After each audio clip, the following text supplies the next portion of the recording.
E aí, pessoal, tudo bem? Tranquilo? Que bom! Então, vamos para mais uma aula hoje, beleza?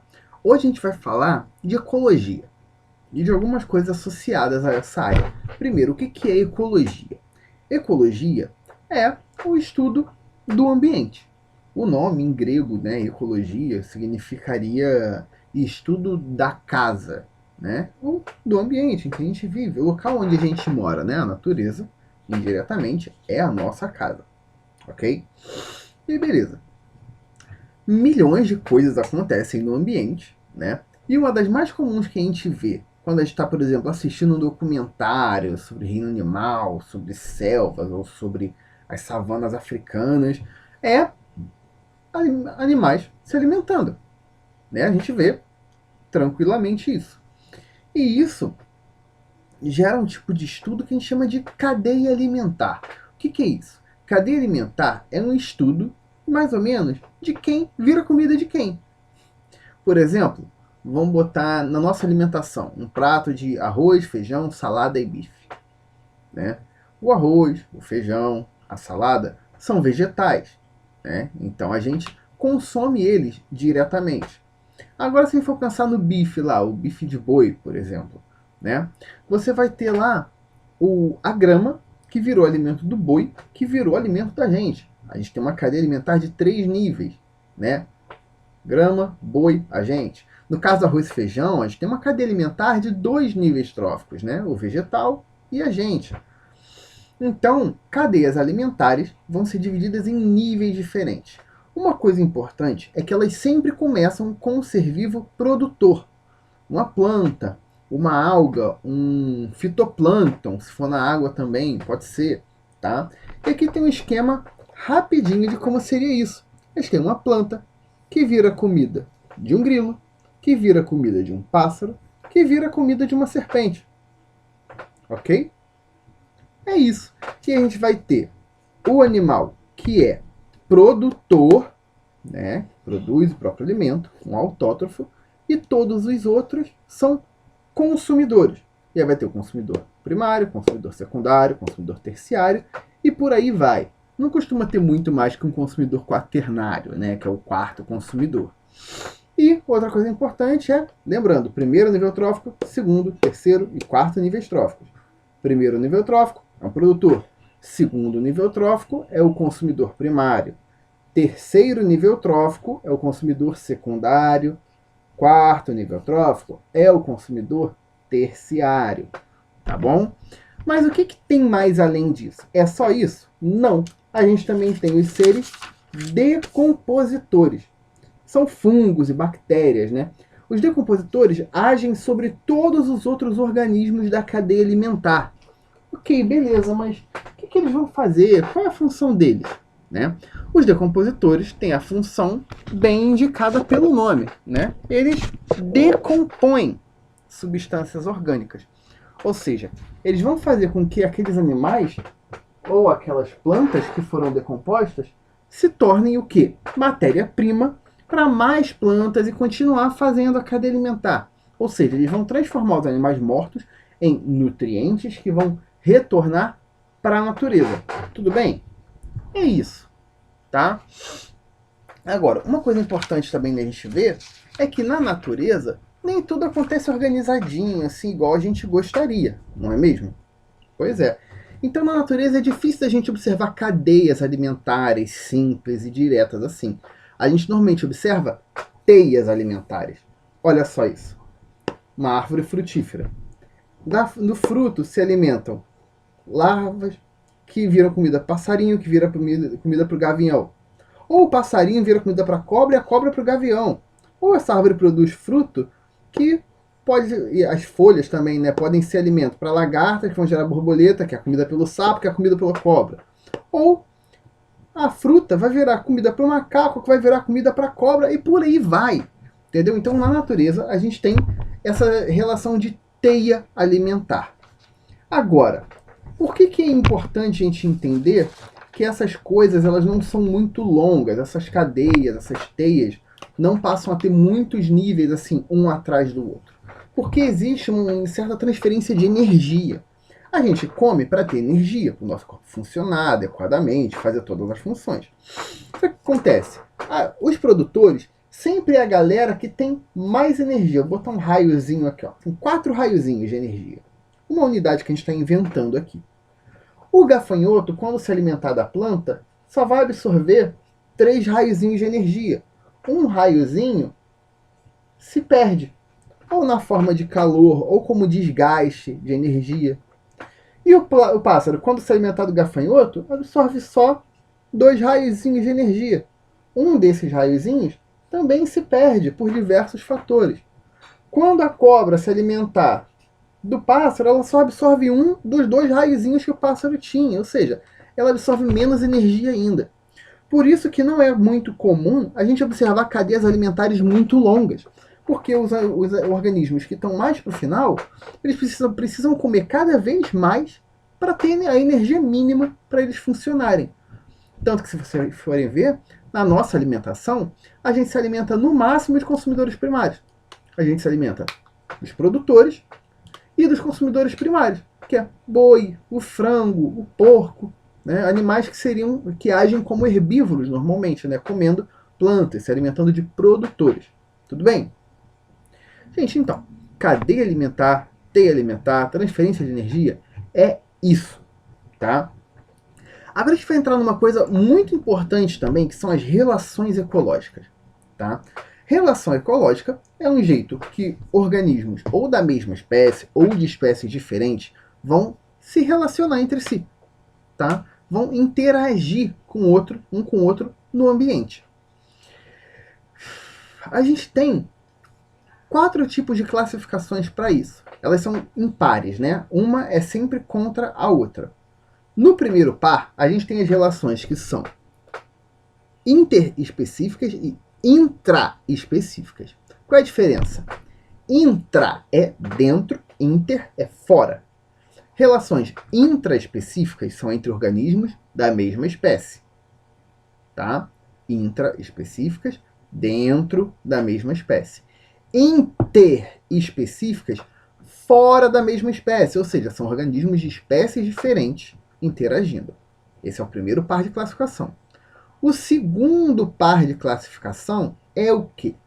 São as relações positivas ou harmônicas, que é onde ninguém se dá mal, ou os dois se dão bem, ou um se dá bem e o outro não se afeta. Tá? E as relações negativas ou desarmônicas, que é quando alguém se dá mal.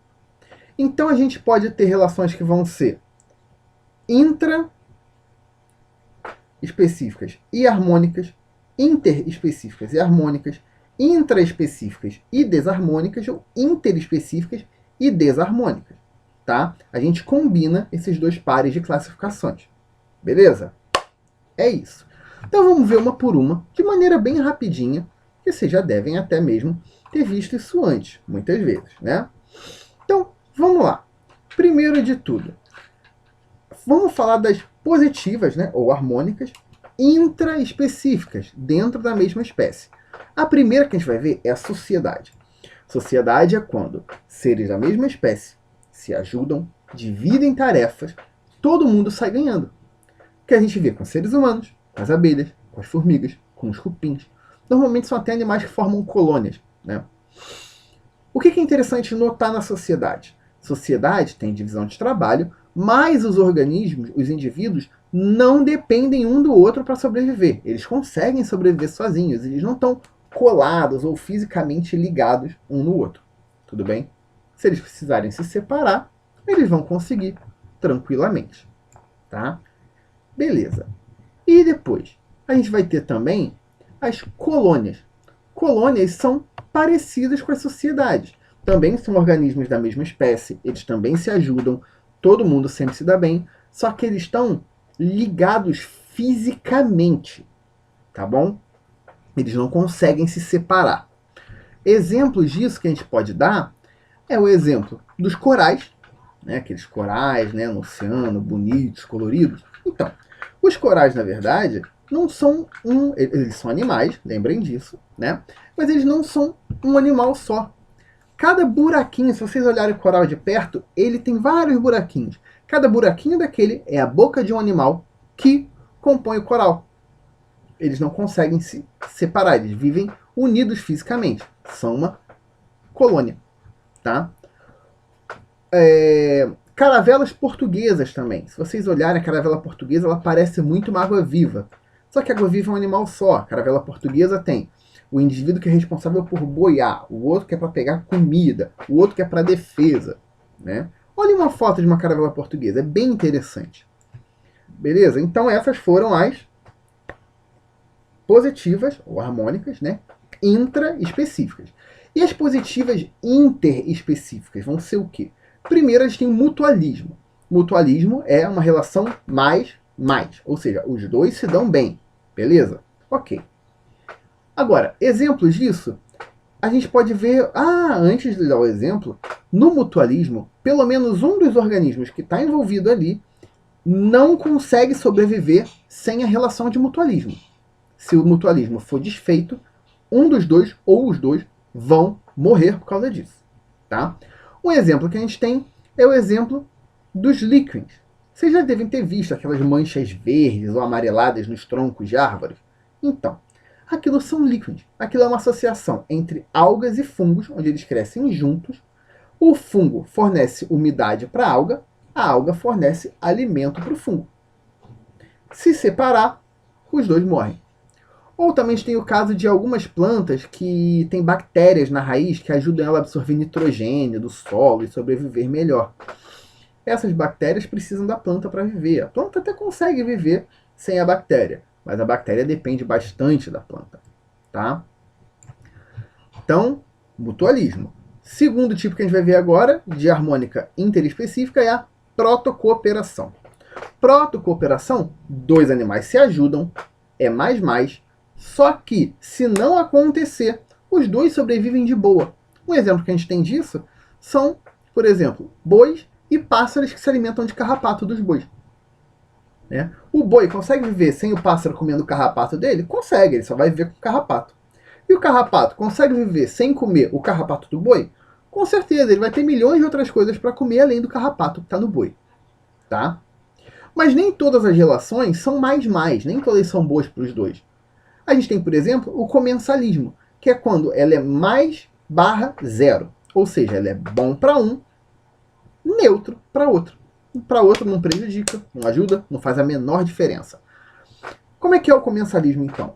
Comensalismo é quase sempre quando um ser vivo se alimenta do resto de comida do outro. Tá? Ou às vezes, quando um ser vivo, sem querer, acaba gerando comida que vai ajudar o outro. Tá? Um primeiro exemplo que a gente vai ver é o do tubarão com o peixe piloto, né? Que é aquele peixe que as rêmoras, que elas grudam no tubarão, elas têm tipo uma ventosa na cabeça e grudam no tubarão, o tubarão vai nadando e elas vão lá penduradas nele na onda. O que acontece? Quando o tubarão se alimenta, os restos de comida caem da boca dele, porque o tubarão não tem muitos modos à mesa, né? E as rêmoras vão lá se alimentando desse resto de alimento. Ou a gente tem o caso de, por exemplo, bois andando em solo que tem muito verme ou muita minhoca. O peso do boi incomoda o verme. Quando o boi anda, o verme fica incomodado e sai do solo. O passarinho vai lá e come a minhoca, ou come o verme. E aí vai ser neutro para o boi, bom passarinho. No caso da rêmora e do tubarão, é ótimo para a rêmora e para o tubarão tanto faz, não faz a menor diferença para ele. Tá bom? Outro tipo que a gente vai ter de relação mais/0 é o inquilinismo. Inquilinismo é quando um ser vivo utiliza outro para ter um lugar para sobreviver. Só que ele não vai necessariamente atrapalhar e nem ajudar o outro ser vivo. A gente pode ver, por exemplo, o caso do peixe-agulha. O peixe-agulha é um peixe que vive dentro de alguns pepinos do mar. Pesquise esses animais que a gente está falando, porque é interessante ver. Tudo bem? O pepino do mar é basicamente um animal filtrador, grande assim, mais ou menos desse tamanho, né? Que vive presozinho no fundo do mar. O peixe-agulha, ele vive dentro, ele entra no pepino do mar, fica lá dentro para ficar protegido dos predadores. Quando ele quer se alimentar, ele sai, vai lá, se alimenta, depois volta ao pepino do mar E ele não afeta o pepino do mar de nenhuma maneira. Tudo bem? Existe um tipo especial de inquilinismo que é o epifitismo, tá? Que são plantas que crescem em cima de outras árvores. A gente vê muito isso em orquídea. Orquídeas são plantas que então são chamadas de epífitas. Elas crescem em cima da árvore e se beneficiam, porque conseguem luz do sol com maior facilidade. E para a árvore não gera nenhum dano. Tudo bem? Agora vamos para as relações negativas ou desarmônicas, né? Que é quando o pessoal se dá mal. O primeiro tipo que a gente vai ver é o canibalismo. Canibalismo é mais barra menos, ou seja, um se dá bem, outro se dá mal. Quem se dá bem? Quem comeu. Quem se dá mal? Quem virou comida. O que quer dizer canibalismo? Canibalismo é basicamente quando um animal se alimenta de outro animal da mesma espécie. Tudo bem? É isso aí. Isso é canibalismo. Tá? E isso é uma negativa intraespecífica. Uma outra que a gente tem também é a competição. Mas a gente vai ver que competição pode ser interespecífica ou intraespecífica. Mas sempre é negativo. Tá? O que é competição? Competição é quando dois indivíduos competem pelos mesmos recursos, pela mesma comida, pelo mesmo local de moradia, pelo mesmo espaço geográfico, ou por um parceiro para reprodução, por exemplo. Tá? O que vai definir se essa competição é intraespecífica ou interespecífica é se ela acontece entre organismos da mesma espécie ou organismos de espécies diferentes. Tá bem? Agora, vamos lá. Vamos continuar nas negativas, mas vamos para as interespecíficas. A primeira que a gente vai ter é o predatismo. Predatismo é quando um animal mata o outro para se alimentar dele. É mais barra menos. Quem é que vai se dar bem? Quem é que é o mais? O animal comeu. Quem é o menos? É o animal que morreu para virar comida. E a gente tem os leões se alimentando da zebra, a gente se alimentando do boi, tubarão se alimentando de peixe ou de foca. Enfim, todas as relações que você vê um animal se alimentando de outro é um predatismo. Mas quando o animal se alimenta do outro sem matar ele, isso é uma relação ecológica? Também é. É o parasitismo. Então, parasitismo, um animal se beneficia, né, retira alimento do outro, mas não precisa matar ele para isso. O animal pode morrer por causa do parasita? Pode. Mas o parasita não precisa matar ele para se alimentar. Ele já está se alimentando antes. Tá? O animal que tem o parasita dentro dele é chamado de hospedeiro. Tá? Então, o hospedeiro serve de alimento e de abrigo para o parasita, talvez até por toda a vida. Tem parasita que não mata. Tá? E existem também os endoparasitas e ectoparasitas. Endoparasitas são os que ficam dentro, tipo a lombriga solitária, né? Os ectoparasitas são os que ficam fora do corpo. Piolho, carrapato, né, que ficam sugando o sangue, estão sendo parasitas ali. Tá bom? E existe um último tipo que a gente vai falar de relação ecológica negativa ou desarmônica, que é o amensalismo. Amensalismo é quando um ser vivo ele produz substâncias que atrapalham o crescimento de outros seres vivos. A gente vê isso com fungos que produzem antibiótico para impedir o crescimento de bactérias. A gente vê isso com eucalipto. O eucalipto ele produz uma substância que intoxica o solo e quase nenhuma outra planta consegue crescer ali perto dele, né? Aí ele evita disputar os recursos, ele evita a competição. Olha aí. Tá bom? Gente, então é isso aí. O vídeo ficou um pouco longo, mas ele conseguiu falar de bastante coisa de uma maneira simples e tranquila. Qualquer dúvida, tamo aí, hein? Não deixa de falar comigo não, beleza? Um abraço, gente. Tchau.